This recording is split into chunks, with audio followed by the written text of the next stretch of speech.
이 시간 함께 나누실 하나님의 말씀은 로마서 12장 15절에서 21절까지의 말씀입니다. 제가 가지고 있는 성경 신약 257페이지입니다.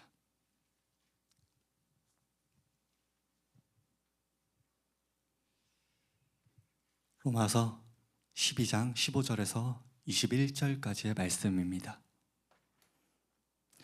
함께 읽으실 때 번갈아 가면서 교독해 주시고 마지막 절은 함께 읽도록 하겠습니다.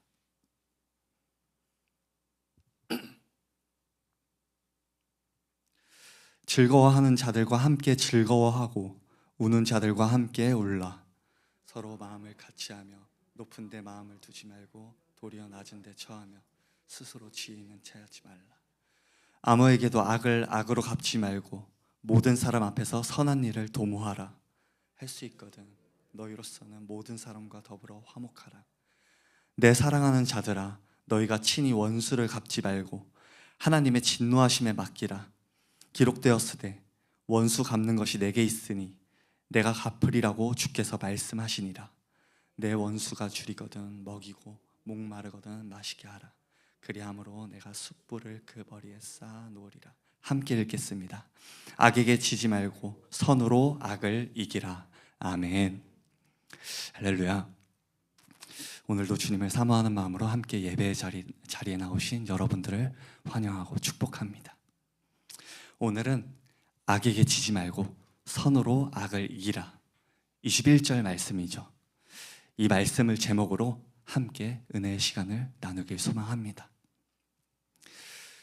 오늘 본문 말씀은 15절에서 21절까지의 말씀인데, 사실 이 전체 단락에서는 14절도 포함해서 보는 것이 일반적입니다. 14절을 읽어드리면 너희를 박해하는 자를 축복하라. 축복하고 저주하지 말라. 이러한 말씀인데, 그렇게 21절 맨 끝에 오늘 제목과 같은 말씀으로 정리가 됩니다. 악에게 지지 말고 선으로 악을 이기라. 아멘. 사실 선으로 악을 이기라는 것은 세상을 살아가며 쉽게 받아들이기는 어렵습니다. 우리는 일상 속에서 크든 작든 핍박이나 박해로 다가오는 악으로 느껴질 만한 순간들을 마주하곤 하는데, 억울하게 오해를 받거나 상처가 되는 말을 듣거나 이유 없이 미움을 당할 때가 있습니다. 그런 여러 가지 상황과 일들을 마주할 때 세상의 많은 사람들이 어떻게 반응하라고 말할까요? 세상의 사람들은 약하게 보이지 말고 맞서 싸우라고 말합니다. 받은 만큼 되돌려 주라고 하죠. 아니, 그 이상으로 되갚으라고 합니다. 그러면 분이 풀릴까요? 사실 저는 대부분 당하고 살아서 잘 모르겠습니다. 그런데 오늘 본문에서는 완전히 다른 길을 보여주고 있습니다. 잠깐 지나온 말씀들을 살펴보면 우리가 지금까지 나누었던 로마서는 1장부터 11장까지는 하나님의 그 은혜와 긍휼, 그리고 믿음으로 얻는 구원을 선포합니다. 우리가 얼마나 죄인이고 동시에 얼마나 하나님의 사랑 안에서 하나님의 자녀가 되었는지를 말씀해주고 있습니다. 그리고 12장부터는 이제 그 구원받은 자녀들이 어떻게 살아야 하는지를 권면해주는 말씀입니다. 12장 1절부터 이렇게 선포합니다. 너희 몸을 하나님이 기뻐하시는 거룩한 산 제물로 드리라. 이는 너희가 드릴 영적 예배니라. 이어서 너희는 이 세대를 본받지 말고 오직 마음을 새롭게 함으로 변화를 받아 하나님의 선하시고 기뻐하시고 온전하신 뜻이 무엇인지 분별하도록 하라. 아멘. 구원받은 우리의 삶은 예배가 되어야 한다는 것입니다. 그리고 예배자로 산다는 건 세상의 방식 대신 하나님의 뜻을 분별하고 선택해 나가야 한다는 것입니다. 바울이 이 편지를 보낸 로마 교회는 지금 복잡하고 힘든 상황이었습니다. 교회 안에서는 유대인과 이방인 성도들이 서로 부딪혔는데 유대인 성도들은 여전히 율법을 지켜야 한다고 했고, 이방인 성도들은 복음 안에서 자유를 강조했습니다. 이러한 갈등 속에 서로 정죄하기 바빴고 하나가 되지 못하는 그런 교회 모습을 보여주고 있는 것입니다. 그런데 교회 밖에서도 어려움이 있었습니다. 당시 로마는 황제를 신이라 여기면서 숭배했습니다. 로마 교회 성도들은 당연히 거부했죠. 그 이유로 불충한 무리라고 핍박당하고 박해당했습니다. 심지어 성만찬을 두고 피와 살을 먹는다는 괴소문까지 돌았습니다. 상인들의 거래도 끊기고 따돌림과 폭력이 있었다고 역사서에 기록되어 있습니다. 이런 상황에서 바울이 말하는 것입니다. 너희를 박해하는 자를 축복하라. 축복하고 저주하지 말라. 악을 악으로 갚지 말고 악에게 지지 말고 선으로 악을 이기라. 로마 교회 성도들에게는 이 말씀이 단순한 교훈이 아니라 실제 삶에 닥친 무거운 도전이었습니다.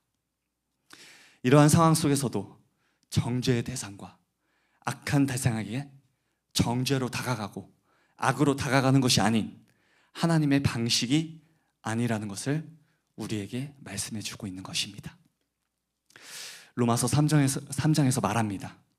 우리 모두가 죄인이고 의인은 하나도 없다. 그렇게 말씀해 주고 있는데, 그러나 동시에 우리는 하나님의 형상대로 지음받은 존재입니다. 죄로 인해서 왜곡되었지만 그 안에 여전히 하나님의 흔적이 남아 있습니다. 악한 사람 속에서도 선함의 흔적이 있고 선해 보이는 사람 속에서도 악함이 있습니다. 그러나 하나님은 모든 죄인을 위해 예수님을 보내주셨습니다. 그렇기에 그들은 우리가 정죄하고 배척해야 할 대상이 아니라 하나님의 뜻으로 사랑해야 할 대상입니다. 예수님이 보여주신 길이 바로 그것입니다. 사마리아 여인을 만났을 때 사람들은 그녀를 죄인으로 보았지만 예수님은 그녀 안에 갈망과 목마름을 보셨습니다. 내가 주는 물을 마시는 자는 영원히 목마르지 아니하리라. 그렇게 말씀하시며 새로운 생명을 주셨습니다.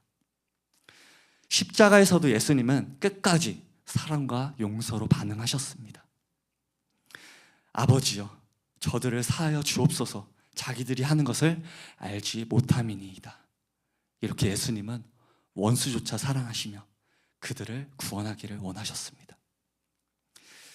잠시 제 이야기를 하자면, 제가 고향에서 계약직으로 일을 하다가 계약이 만료됐는데 이제 저를 좋게 봐주셔서 상사가 이제 몇 달 뒤에 다시 일하러 오라고 이렇게 배려해 주셔서 다시 일을 하게 되었습니다. 그런데 그 상사가 직장 동료와 사이가 좋지 않은 거예요. 근데 그 시선이 저에게까지 영향이 미쳤습니다.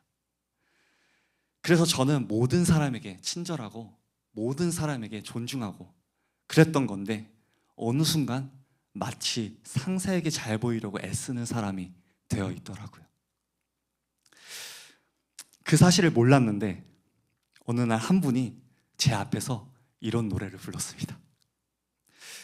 딸랑딸랑딸랑 딸랑딸랑딸랑 바둑이 바둑 잘도 울린다.